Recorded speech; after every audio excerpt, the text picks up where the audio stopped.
Okay, so you want to build a hypercar company.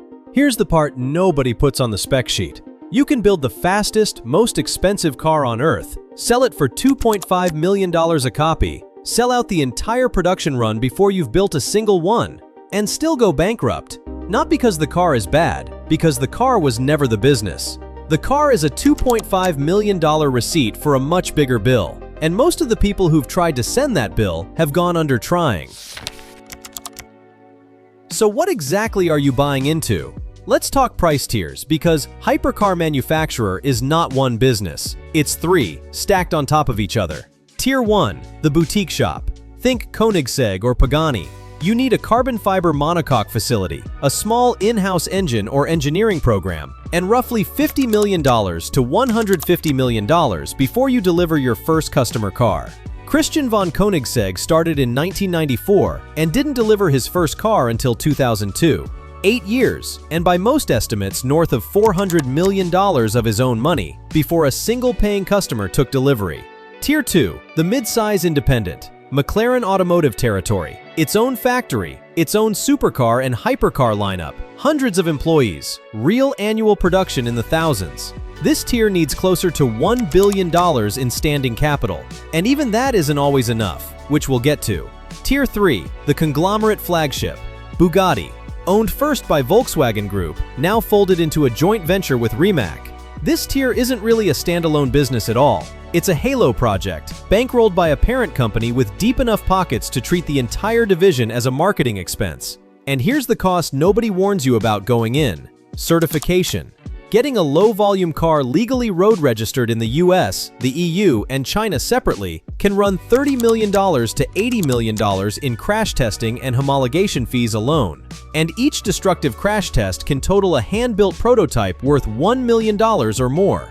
You're not just building a car, you're building and then destroying 10 or 15 of them before you're allowed to sell one. Now, the rules of the game, because this industry has more red tape than the top speed numbers suggest. Low-volume manufacturer exemptions are the entire reason this business exists at all. Regulators in the US and EU carve out special rules for companies producing under a certain number of vehicles a year, usually a few hundred, exempting them from the full weight of crash and emissions testing that Ford or Toyota has to clear. Cross that production threshold, and your entire cost structure changes overnight. This is why Koenigsegg and Pagani stay deliberately, permanently small. Growth is the thing that kills the loophole that lets them exist. The deposit system is the other load-bearing wall. Serious hypercar makers don't build speculatively. They take 6- or 7-figure deposits from confirmed buyers before a single carbon panel gets cut, using customer cash to fund production instead of a bank's. It's the closest thing this industry has to a safety net.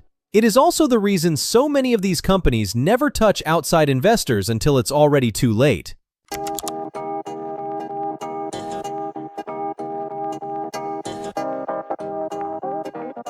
So how does any of this actually make money? Here's the mechanic that explains everything: amortization per unit. If your R&D program costs $200 million and your total lifetime production run is 100 cars, then $2 million of pure sunk engineering cost is baked into every single vehicle before you've bought one bolt of raw material. Sell the car for $2.5 million and you've got maybe $500,000 of margin left to cover parts, labor, and the building you're sitting in. Sell fewer than 100, which happens constantly, and that math goes negative fast. The real profit center isn't the base car at all, it's the configurator. Pagani's Atelier can add $500,000 to $1 million to a Huayra through bespoke paint, exposed carbon weaves, and interior stitching that costs almost nothing to produce, but carries luxury goods margins of 60% or more. The base car is the loss leader. The options list is the business. Zoom out, and the hidden architecture of this industry is that almost none of it survives on car sales alone. Bugatti has never, in Volkswagen's own internal accounting, been reported as a standalone profit center. It exists to prove engineering supremacy that trickles down into Porsche and Audi. McLaren's F1 team and road car division have historically cross-subsidized each other's cash crunches. The car is the advertisement. The advertisement is the actual product. Now, the cases. Because this industry has produced some of the most spectacular failures in modern manufacturing. DeLorean Motor Company is the cautionary tale everyone half remembers. The UK government sank roughly £77 million into a factory in Belfast to bring jobs to a region torn apart by conflict. DeLorean built about 9,000 cars in 20 months before the money ran out in 1982. John DeLorean was then arrested in an FBI sting, caught on camera discussing a $24 million cocaine deal he claimed was his last-ditch plan to save the company. He was acquitted on entrapment grounds. The company was already dead either way. Fisker Automotive is the modern version. It secured $192 million of a $529 million Department of Energy loan to build the Karma, a $100,000-plus plug-in hybrid Grand Tourer.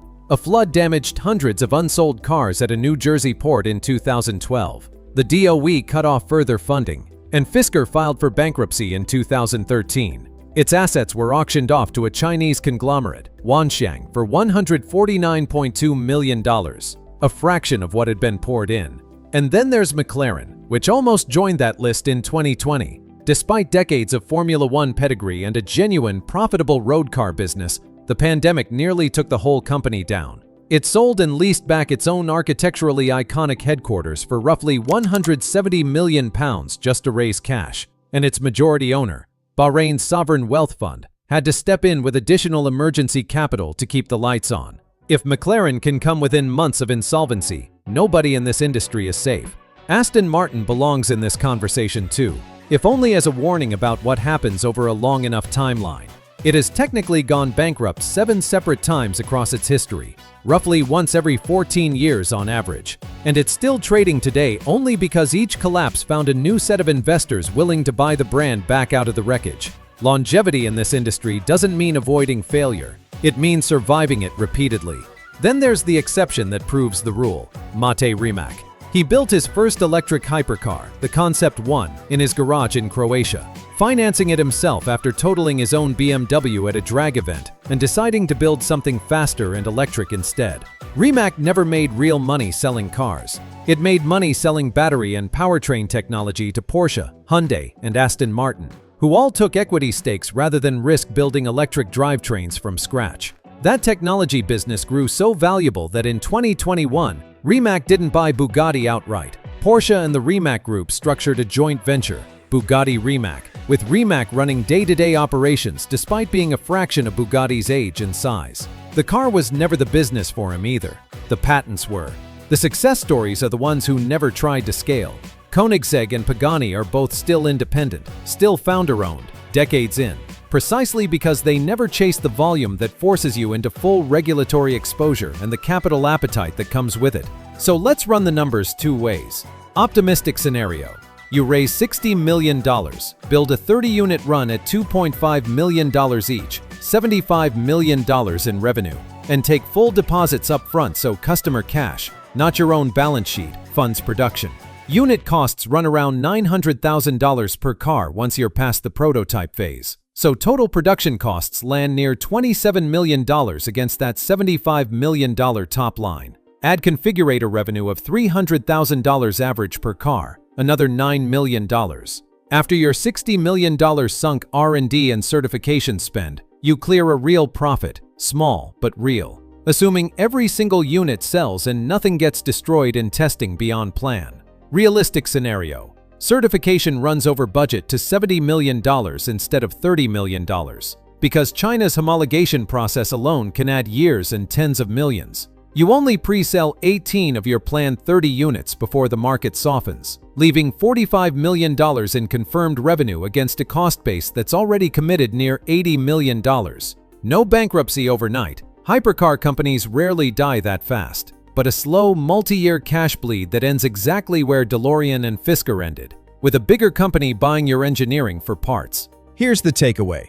A hypercar company is not a car business. It's an R&D company that happens to ship a very expensive, very small number of physical demonstrations of its own engineering. And the actual payday, if there is one, comes from a parent company deciding your technology is worth acquiring, the way Volkswagen and then Rimac decided Bugatti's was. Build the fastest car in the world, and you might still be one flood, one recall, or one missed homologation deadline away from becoming the next cautionary case study. The S&P 500 returns about 10% a year. No crash test prototypes to destroy, no Belfast factory to mothball, No sovereign wealth fund you need on speed dial, but also no name on the fastest car ever built.